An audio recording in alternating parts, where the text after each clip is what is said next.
Hello and welcome. Today I'll be looking at how to use a course management system such as Course Sites by Blackboard as a tool for assessment in my class. I teach a freshman world history class where the material ranges from the beginning of time, prehistory, until today.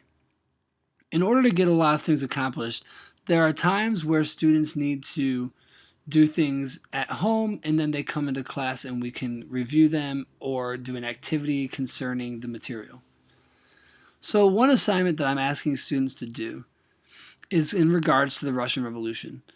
For the assignment, students are to participate in the discussion board and respond to two of their classmates. After they've done this, they're going to go through and open this folder that contains the Russian Revolution information. The first thing they're going to do is read the Russian Revolution reading. So once they open it up, they're going to go through, read through the Russian Revolution. As they read, they're going to take notes, and they're going to end up answering the questions that go along with it. Once they've done this, the assignment asks them to go to poplet.com. I've used Poplet in my class a few times. It's a mind map activity in which students can show connections between the things that they've learned. They're going to take the reading and they're going to go through and clearly explain what Russia was like before the Russian Revolution. They're going to explain how the Tsar got overthrown, as well as who the Bolsheviks are and how they gained control of Russia.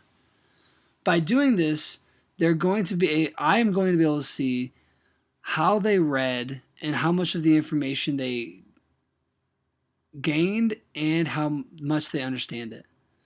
They're going to take their poplets once completed, and we're going to go over them in class, adding to them, and ultimately trying to create a study guide of sorts for them. This assessment will allow me to see what my students are understanding, as well as what connections they are making. This assessment goes with a few of the North Carolina essential standards. The first one talks about understanding the age of revolutions and specifically goes into the political revolutions in terms of their causes and impacts. It also talks about how national, regional, ethnic interests have contributed to conflicts in modern era. So we're going to look at how the Russian Revolution led us to conflicts between communism and capitalism, ultimately leading us to the Cold War. I think that by using this CMS as a tool to keep everything in one spot for students, as well as giving students a few different mediums in which they're learning the material, in class, online, with each other, I think that students will be able to better engage with the material. I would ultimately think that the struggle with this CMS is that it's going to be difficult to train students to constantly look at the CMS tool. So I think that I would ultimately like to try to find a way to take this and implement it on a more open social media device such as Twitter or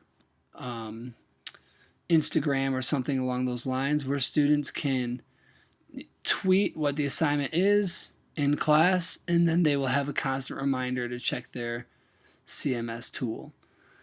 I believe that this is a really good way of letting me see who has done what, because if we look in the discussions tab, I can tell what student who participated, how often they participated, things like that. So I believe that this tool can really help me get an understanding of who is engaged in the content and who is doing things at home. I hope that you've enjoyed this assessment. If you have any questions or comments regarding this assessment or any other of these CMS tools that I've reviewed, please feel free to leave a comment on the blog in which this is embedded. Thanks for your time. Have a good day.